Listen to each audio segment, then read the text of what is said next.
Senhoras e senhores, em ato contínuo, passamos agora para a palestra Master deste seminário com o tema Inovação na Mobilidade Urbana e o Futuro do Transporte Público. Nós convidamos para compor este momento. O palestrante já está aqui conosco, ele que é o professor Matheus Souza Oliveira. Os nossos cumprimentos, recebam uma salva de palmas. Muito bem-vindo, professor Matheus Souza Oliveira. Ele que é do Programa de Engenharia de Transportes da COP, Instituto Alberto Luiz Coimbra, de pós-graduação em pesquisas em Engenharia da Universidade Federal do Rio de Janeiro. A mediação ficará a cargo do senhor André Dantas, diretor técnico da NTU, que também recebe os nossos cumprimentos e compõe este painel. Lembrando que as perguntas podem ser enviadas para o palestrante por meio do aplicativo Seminário NTU 2019. Usem, por gentileza, o botão Programação, escolham o dia 20 e, em seguida, a palestra Master. E para introduzir esta palestra, com a palavra, o mediador André Dantas.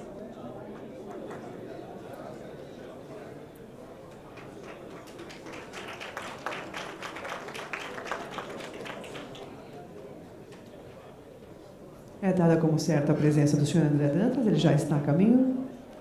Apenas alguns instantes, por gentileza.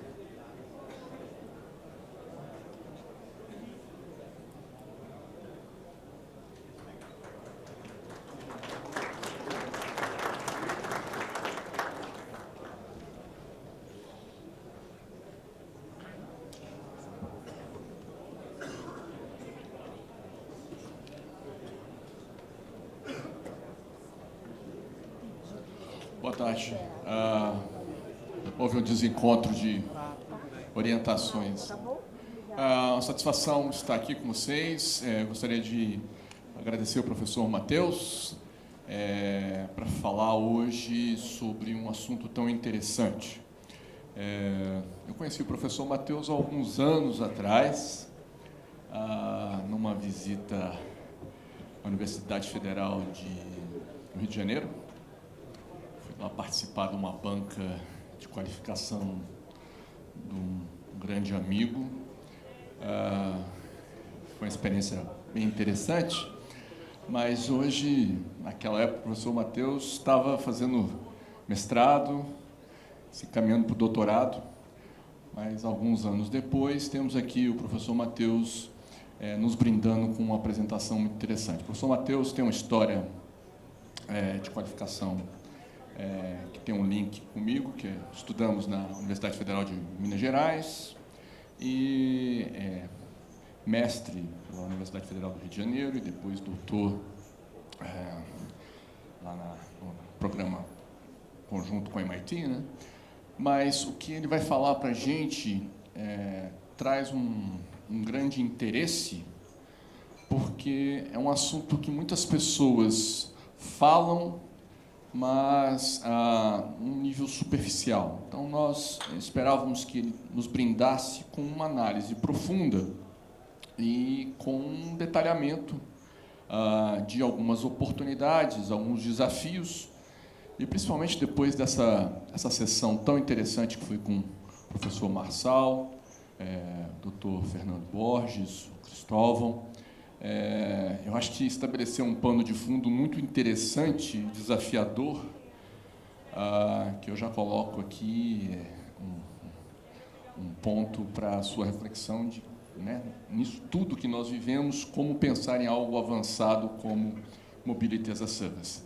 Então, professor, eu convido para ministrar a palestra e depois seguiremos com uma discussão, com perguntas, e convido a todos para encaminhar as perguntas para nós, para podermos debater o assunto. Obrigado.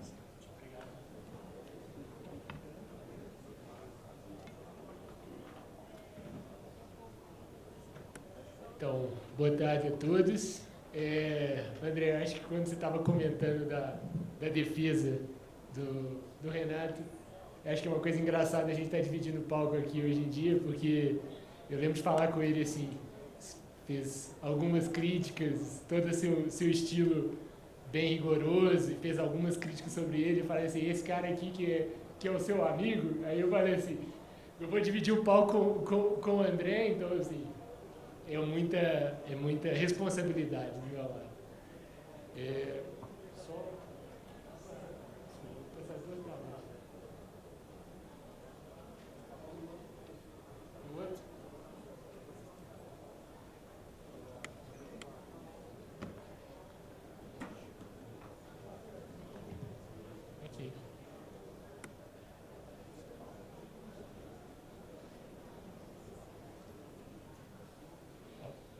Então, fui convidado Primeiro, boa tarde a todos. Já fizeram algumas apresentações. Sou professor da COP. Comecei há pouco tempo. Tem agora exatamente 6 meses que eu cheguei na COP. Terminei meu doutorado em 2018. Dei um descanso da academia e fui um pouco pro gramado para poder ver como é que era a vida de empresa, vida de startup, vida de lidar com os problemas da vida real, na verdade. E aí recebi esse convite com muita satisfação do pessoal da NTU para trabalhar esse tema de inovação e futuro do transporte público. E cheguei aqui no Brasil, já em fevereiro, com muito interesse em trabalhar essa entrada de novas tecnologias, o desenvolvimento dessa nova mobilidade, frente a tudo aquilo que já tinha visto antes, né, que era de regulamentação, de como é que a gente pode criar um ambiente capaz de organizar modos tradicionais, novas tecnologias, num ambiente que seja satisfatório para todo mundo. Então, só para começar, eu acho que esse monstrinho aí é uma coisa que eu conheci ele há uns 3 anos atrás, quando estava no Web Summit. Ele é o tema de do maior painel do Web Summit. O Web Summit, para quem não sabe, é a maior conferência de tecnologia do mundo. Ela se realiza hoje em Portugal, mas já foi em Dublin. Tem alguns eventos correlatos em outras nos Estados Unidos. E esse monstrinho é o nome do SaaS Monster. E o SaaS Monster, ele reflete essa transição para a era da economia dos serviços, né? Só uma tradução, o SaaS é Software as a Service, que é a ideia de que a gente pode trocar qualquer produto ou serviço por um software e mais um hardware, às vezes, para atingir a mesma finalidade. Com algumas economias, com uma nova lógica, uma nova interface, mais velocidade, mais eficiência. E só para definir um pouco esse contexto, tem essa sigla que é o FANG, que é o canino, que ele mostra que as 5 maiores empresas do Nasdaq, 3 delas não oferecem um produto sequer. Facebook, Amazon e Netflix não tem nenhum produto que eles vendem. A Amazon entrega produtos de outras pessoas, mas ela mesma não tem nenhum. E a própria Apple e o Google, embora tenham o Google com os Chromebook, Nexus, a Apple já mais estabelecida no setor de produtos, grande parte do produto, do serviço que elas oferecem, não está ligado a um serviço e não necessariamente ligado a um produto em si. Isso, trazendo para a nossa área, já é uma realidade nos transportes. É uma inundação, seja em qualquer dimensão da sua viagem, nas primeiras 5 milhas, ou mais na micromobilidade, média distância e longa distância, você tem uma entrada absurda, muito rápida, de N serviços de transportes. Eu tomo sempre como referência 2014, que foi o ano que a Uber começou a operar em Nova York.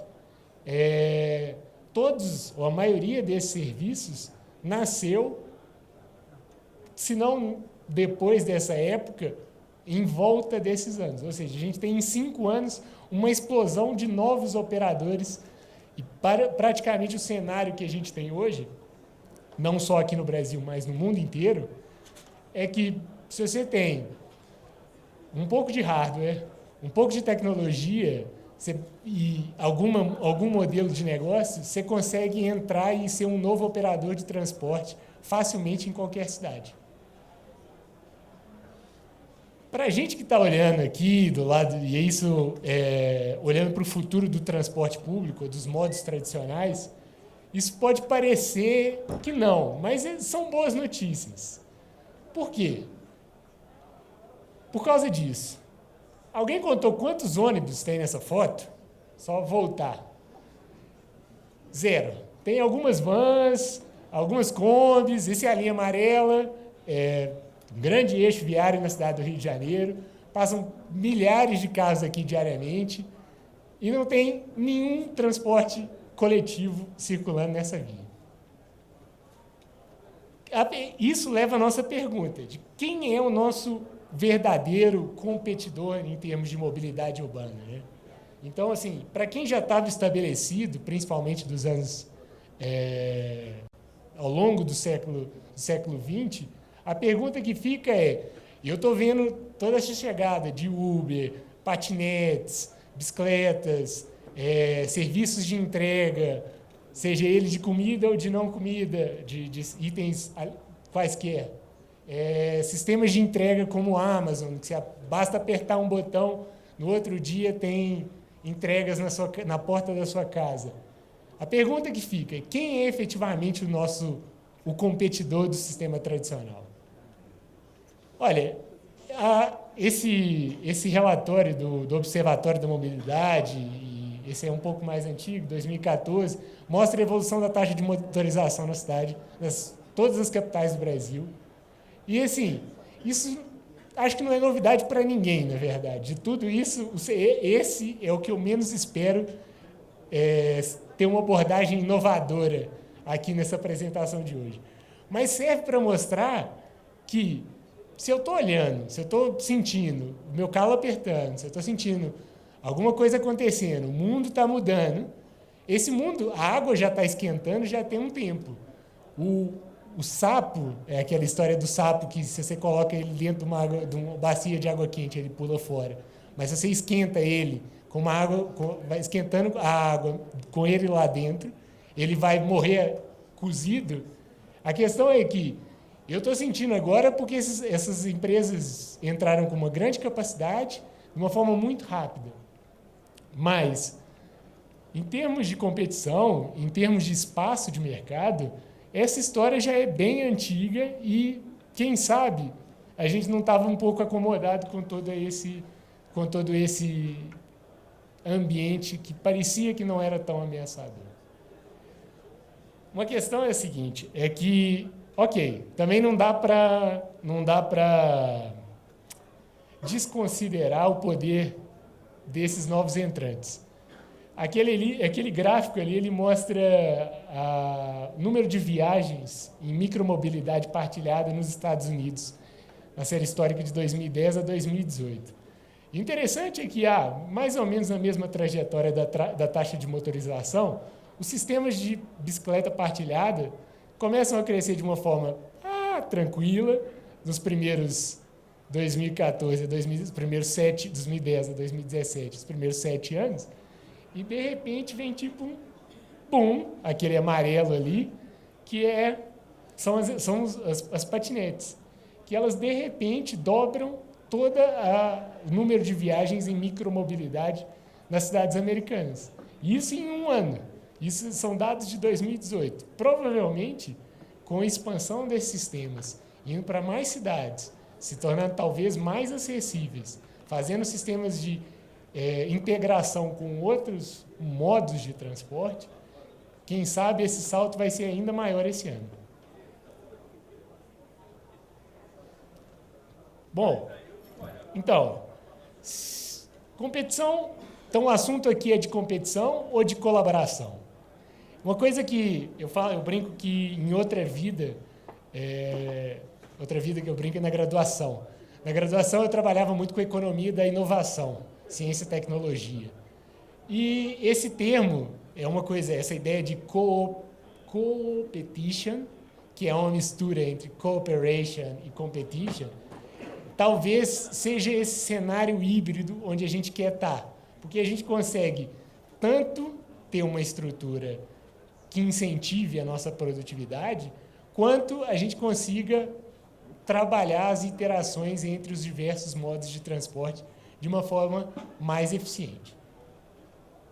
Bom, então a resposta que eu dou é um pouco de cada, e esse é o assunto que eu trago para a mesa de hoje, que é essa ideia do MaaS, o Mobility as a Service, e o que isso significa para quem já está no sistema de transporte, para quem está chegando no sistema de transporte e para as ideias que a gente ainda nem percebeu que estão no nosso horizonte. Bom, então o que é MaaS? MaaS é um adeus para um mundo de diferentes serviços, apps e cartões. É o nascimento de um sistema integrado.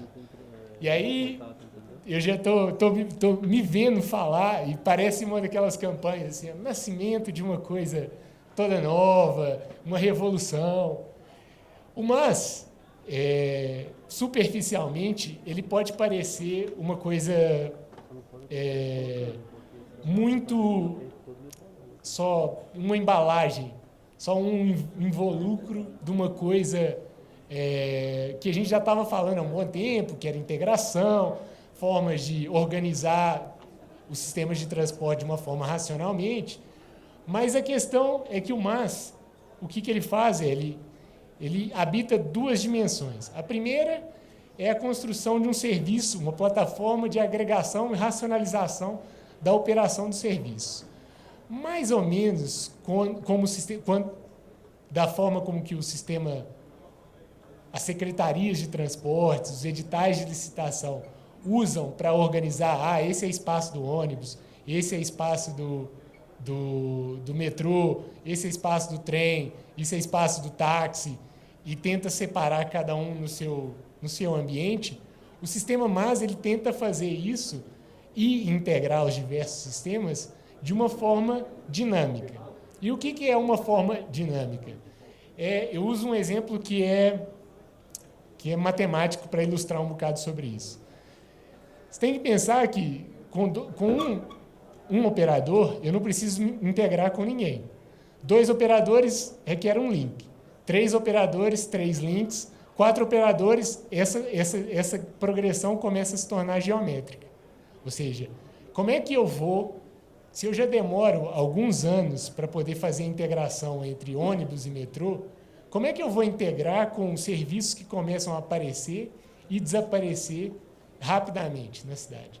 Por exemplo, o caso da Green, no Rio de Janeiro. Green era uma operadora que começou o serviço de patinete no Rio de Janeiro. Ela já desapareceu. A regulamentação de transporte ela teve uma vida, obviamente, hoje ela ainda existe em parceria com a Yellow, mas ela já desapareceu. Então, se eu tivesse gastado 2 anos para organizar uma integração com o sistema de ônibus e ela desaparece em 3 meses, eu pego esse meu trabalho e jogo na lata de lixo. Então, a ideia do agregador é que a gente consiga organizar um sistema dinâmico capaz de, baseado em dados, e aí tem muita inteligência humana, inteligência artificial e muita coleta de dados e disponibilização de dados, que a gente consiga racionalizar e dar resposta. Ou seja, hoje em dia, estava falando ali fora, hoje em dia, se eu quiser abrir um sistema de compartilhamento de bicicletas, como é que eu vou fazer aqui em Brasília? Bater na porta da secretaria, ver a regulamentação, fazer uma proposta, eles vão analisar, vão comparar com os dados que existem e vão comparar se a minha oferta é suficiente ou não, ou se ela é excessiva, ou se ela se adequa aos parâmetros da cidade. A ideia é que esse agregador ele seja capaz de fazer essa decisão de uma forma dinâmica e racional. Ou seja, isso ainda requer, e a gente vai ver um pouco isso, requer um pouco de trabalho e desenvolvimento, e afinal é por isso que eu estou aqui, por isso que a universidade é isso que a universidade quer, mas chama para si essa responsabilidade de desenvolver uma entidade capaz de dar essa resposta. O segundo, e esse é mais visível, e já começa a ser explorado em alguns sistemas, é o sistema de corretagem, que é um sistema que o objetivo dele tem um conceito econômico que é o de diferenciação de terceiro grau, ou seja, você cria pacotes de produtos e serviços de uma forma que cada usuário tenha a melhor oferta para si, para o seu uso, e pague o máximo por isso. Ou seja, o máximo não é exploração, é o máximo que ele acha justo pagar por isso. Ou seja, então é uma potencialidade de racionalizar esse corretor, o objetivo dele é racionalizar essa demanda e dialogar de uma forma mais dinâmica também com a demanda. Bom, então o que eu estava falando é que o que ele traz é um mundo de mais acessibilidade para o usuário. É um mundo onde eu consigo oferecer sempre a melhor viagem de acordo com a minha demanda, ou seja, todos os sistemas estão integrados, eu consigo saber isso de antemão, consigo planejar a minha viagem, consigo saber pagar, ter acesso, saber exatamente as informações, o meu percurso até o destino.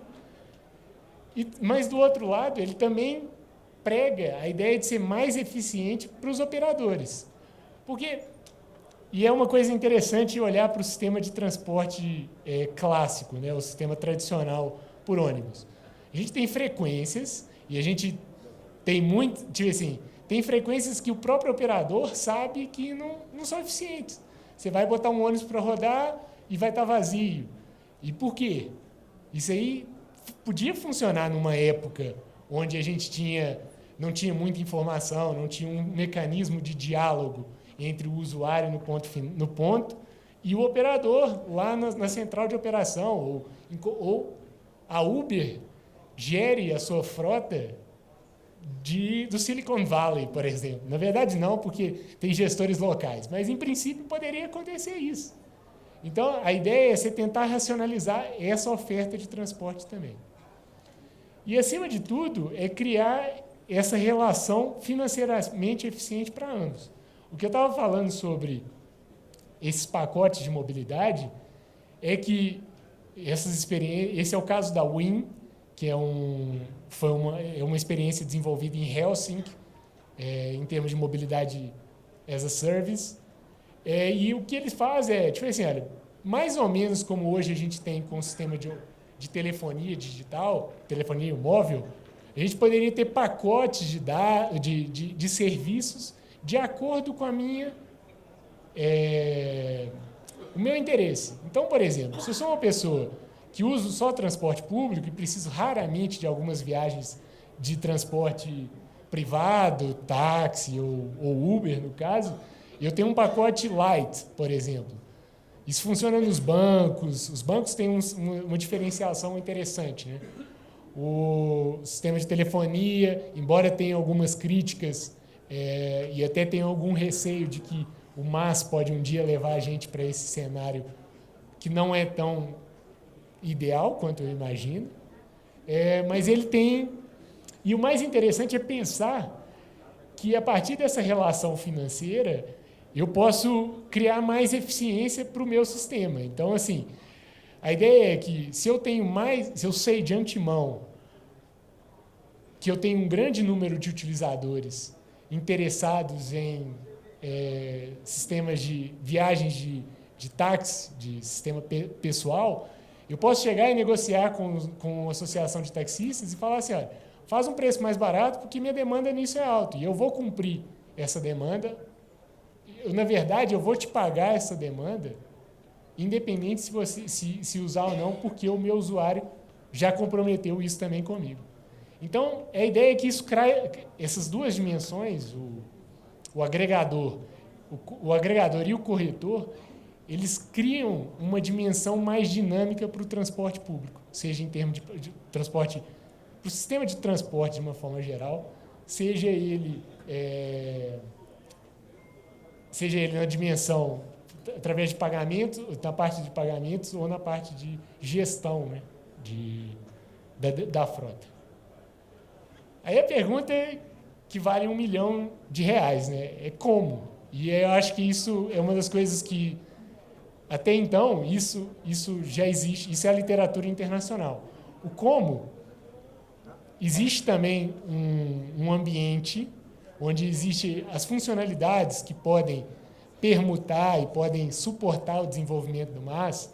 Então, a ideia é que exista do lado da oferta todos os modos de transporte, a integração com os sistemas de suporte à mobilidade e sistemas de experiência, que cada vez mais é mais importante, a gente vai falar isso mais para o fim, E que através de uma interface que consiga...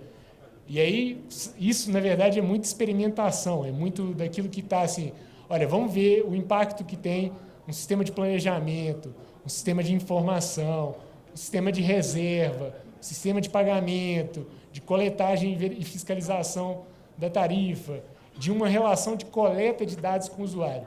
Esses itens, eles trazem um ambiente geral do que está sendo, do estado da prática, né? Daquilo que está sendo desenvolvido fora ou nos sistemas mais desenvolvidos de massa.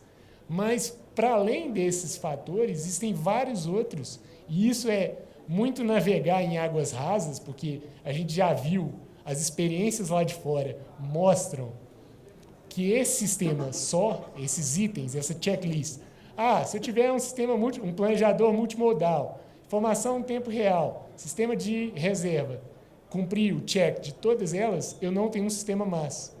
Ele não é sustentável. As experiências lá de fora, e isso, porque a questão é que esse sistema vai criar esse sistema dinâmico de relação com a demanda. Então, a nossa pesquisa hoje em dia, o que a gente está muito preocupado dentro da universidade, e eu acho que é uma coisa que é interessante, que está muito aliado com a prática, então a gente precisa de experimentação, precisa arriscar, precisa fazer, precisa ter alguma experiência, acompanhar uma experiência de massa para poder ver como é que isso funciona. A nossa pesquisa, a nossa preocupação é com os itens que não estão aqui. E essa que é a grande questão. Bom, então, isso só foi o que eu disse um bocado. Esse cenário todo de massa, ele pode parecer promissor. E ele é promissor. Porque ele é uma revolução digital dos transportes, ou seja, é o que vai possibilitar uma reorganização racional do sistema de transporte de todas as cidades do mundo. No entanto, ele vai ser complicado. As forças que vão trazer e vão desenvolver esse sistema ainda são abstratas, não tão claras. E essas experiências, a WIN é aquela experiência de Helsinki, o BeGo, ela é sueca, começou em Gotemburgo, está em Estocolmo, a Mob Cascais, que é em Portugal, todas elas estão tentando, errando, tentando de novo, acertando, às vezes, tentando mais ou menos, porque tem muito... Todo erro é um acertar mais ou menos, na verdade. E é importante, que eu acho que trazer essa dimensão de que está todo mundo preocupado em desenvolver tentar descobrir, tatear e interpretar quais vão ser esses elementos que vão suportar a transição para o MaaS. Aí a pergunta que eu fico, né, que a gente chega mas isso tudo é muito incerto. E por que vale apostar no MaaS? E aí eu estive em Portugal, e adoro Fernando Pessoa, e é aquela história, navegar é preciso e viver não é preciso. Então, assim, se alguma coisa vai salvar a gente do caos, que é ter uma empresa nova de mobilidade entrando e operando de uma forma desregulamentada a todo minuto, é o MaaS. No entanto, a parte do viver, então isso mostra que navegar é preciso, mas viver não é preciso. Ou seja, construir isso ainda depende muito de erro, muito de tentativa, de muito trabalho. Por que é importante? Essa é uma projeção do Banco Mundial, foi uma consultoria pela Price, e que mostra a evolução da economia da partilha entre 2013 e 2025. Em 2013, a economia da partilha era responsável por 5% da economia mundial. E 95% era da economia tradicional, ou seja, sistemas tradicionais, de transporte, de acomodação. Aqui, no caso, está Uber, Airbnb, sistemas de compartilhamento de bicicletas, todas as outras plataformas de software que eu mencionei, software as a service, então estavam nesse 5%, e a economia tradicional de posse da propriedade, baseada no produto que eu falei no início, estão todas no 95%. 2025 vai ser 50-50. E considerando a evolução das nossas gerações, que a gente está planejando transporte, acho que não é para a nossa geração, é para a geração Z, que está chegando agora, são eles que mais usam transporte. Tipo assim, a gente tem que pensar qual que vai ser o potencial, o impacto, qual que vai ser a participação dessa economia da partilha para essas futuras gerações. Então, o convite, o call to action, e aí, bora botar a mão na massa? A resposta só pode ser sim. Ou teremos cada vez mais conflitos pelo espaço. Alguém consegue ver o que é isso aqui, na verdade? Aí, eu propositalmente coloquei isso. Parece uma floresta, não é? Isso é um cemitério de bicicletas em Xangai. Elas são coloridas porque elas são de operadores diferentes. Bonito, né? Eu tenho uma foto que também, estão recolhidas. Tem isso no espaço público também. Esse amontoado, essa guerra pelo espaço público é o reflexo só para mostrar que isso só não estava apertando o calo do transporte público, do transporte tradicional. Está apertando o calo também de quem entra, da Uber, das patinetes, das bicicletas, todo mundo sofre com esse processo. Outro problema, esse aqui já é um pouco mais claro no Brasil, filas intermináveis de carros, principalmente nos aeroportos, mistura de sistemas de táxi, sistemas de transporte sob demanda. Isso é um reflexo de essa falta de racionalização para o sistema de transporte. E essa também é um caso que é o excesso de patinetes, que é mais ou menos um bocado. Esse já tem... Foi pensar, o patinete, não sei se vocês sabem, mas o patinete ganhou muito momento, porque quando os sistemas de bicicletas partilhadas sem docas foram entrar na Europa, eles descobriram que uma bicicleta ocupa muito espaço. E aí falaram assim, não, o patinete ocupa muito menos espaço. Ok, só que eles não consideravam que cidades como Lisboa, Paris, teriam 12 operadores de patinetes ao mesmo tempo. Então, isso é um cenário que chega a beirar a estupidez. E a pergunta é, por que ainda isso continua a acontecer? E a resposta para essa pergunta é porque a gente não sabe uma outra forma melhor de fazer. Os operadores também os operadores de todos, está todo mundo no mesmo processo de se questionar. E se questionar é bom, mas o mais importante é experimentar.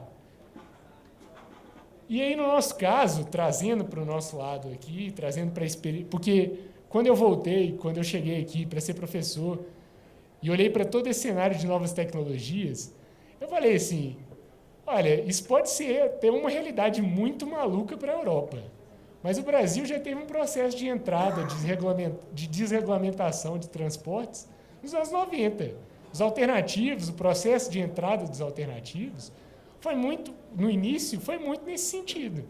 E aí teve um processo de vamos construir uma nova estrutura para comportar sistemas operadores tradicionais, operadores de alta capacidade e sistema suplementar. E eu acho que, nesse caso, a gente tem muito a contribuir. Tem, assim, uma experiência rica em termos de regulamentação, em termos de diálogo. A gente trabalha muito, escrevi um artigo recentemente para a ANPET, Associação Nacional de Pesquisadores em Engenharia de Transportes, que olha para esse lado da entrada das novas tecnologias, mas mais para o setor público. E mostra que, quando eu falo em regulamentação, não me entendam que eu estou falando de poder coercitivo do regulador público. Isso, a Uber já pegou isso e já rasgou esse papel, essa capacidade de delimitar espaço na cidade. Eu escrevo esse artigo ele fala sobre o paradoxo que é você pensar em estruturas de regulação com um cenário que cada vez mais você tem menos capacidade de enforcement, né? do operador, do grande regulador público. Então, a gente precisa trabalhar com uma ideia de pacto. Ou seja, como é que a gente vai criar uma estrutura onde a gente é capaz de botar todo mundo para negociar, botar todo mundo para conversar e racionalizar essa oferta? A gente tem eu acho que a gente tem alguma coisa a contribuir, porque, e olhando para a literatura, quando a gente começou a escrever sobre o processo de desregulamentação dos transportes no Brasil, nos anos 90, isso fez um grande sucesso lá fora. Eu acho que, nesse caso, a gente também tem uma grande oportunidade de ser um caso de sucesso em termos de organização do sistema de transporte. E uma outra coisa que eu acho que eu gosto de pontuar algumas coisas interessantes, e esse caso me chamou a atenção. Eles estão até aqui, não foi nada comissionado, foi nada combinado, e eu só gostei muito da iniciativa deles, porque envolve uma coisa que é essencial, que é entender cada vez mais o cliente. Se você for perguntar para um patinete, para um operador de patinete, qual que é o público-alvo deles, eles vão te falar idade, gênero, hora de uso, origem e destino. Ou seja, eles sabem muito bem para quem eles estão se direcionando. Eu acho que uma das coisas, e aí já é um bocado invalidação, ou seja, é um processo que precisa de validar, e que é preciso a futura organização, aquele elemento do agregador de transporte necessário para o massa, vai nascer muito da consciência da tecnologia, da sua tecnologia, ou da oferta de valor da sua tecnologia. Então, a pergunta que está sendo feita para os usuários, para os operadores de transporte público é: qual que é a entrega de valor que o seu sistema tem para o usuário final? Onde é que a tecnologia que você tem é mais eficiente em entregar o maior valor para o seu cliente? E aí, agora, ênfase na palavra cliente, porque esses caras, patinetes, Uber, eles não têm usuários, eles têm clientes, e sabem muito bem quem são, sabem muito bem orientar, e eu acho que os operadores de transporte público tradicional têm muito potencial a ser trabalhado nesse sentido. E recomendo dar uma olhada nesse processo, porque são coisas que acha que é muito superficial, mas isso tem um grande potencial. E é isso. Agradeço a todos a presença, a audiência, e qualquer dúvida, tem meu contato aqui embaixo, e-mail, contato, e fico ansioso pelas questões da plateia.